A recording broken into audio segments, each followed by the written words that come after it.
And so what sort of advice would you give to people who have recognised that, they've got relationships in their lives that are holding them back from achieving their goals? Three bits of advice, Elly. The first one, and I recognise the advice I'm about to give is easy to say and not so easy to do, which is why it's often helpful to go to a professional who can help you with it. Yeah.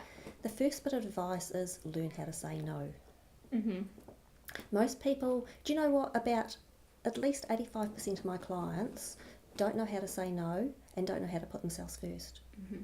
They're always nice people, and the nice people are the ones with the biggest problems often because they don't put themselves first and they end up living someone else's life. Mm-hmm. So in a relationship and life in general, the best thing you can do is put yourself first, learn to say no, and treat yourself nicely with your thoughts. And thirdly, Elly, I'd say learn how to set boundaries. That's another thing I have to help people with, because a lot of people, they say to me, oh, my people in my life are manipulating me, they're controlling me, they're walking all over me.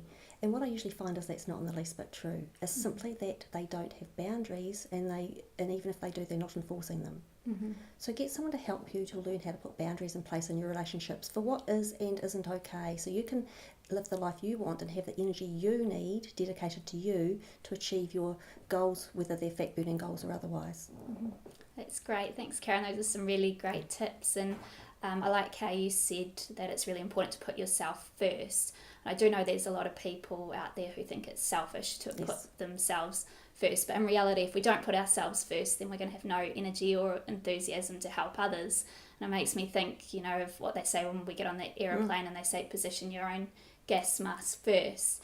And is that a selfish thing? It's not, is it? Because then that means that you can help other people if you look after yourself first. That's exactly right, and that's the story I use as well. If you haven't got enough oxygen, you can't help anyone else. And it's the same in life. If you haven't got enough time, energy, money, love, you've got nothing to give. But if you give to yourself first, other people get the overflow. And that's what people who think it's selfish don't realise, that you are still giving to others, it's just they're getting the excess. Yeah.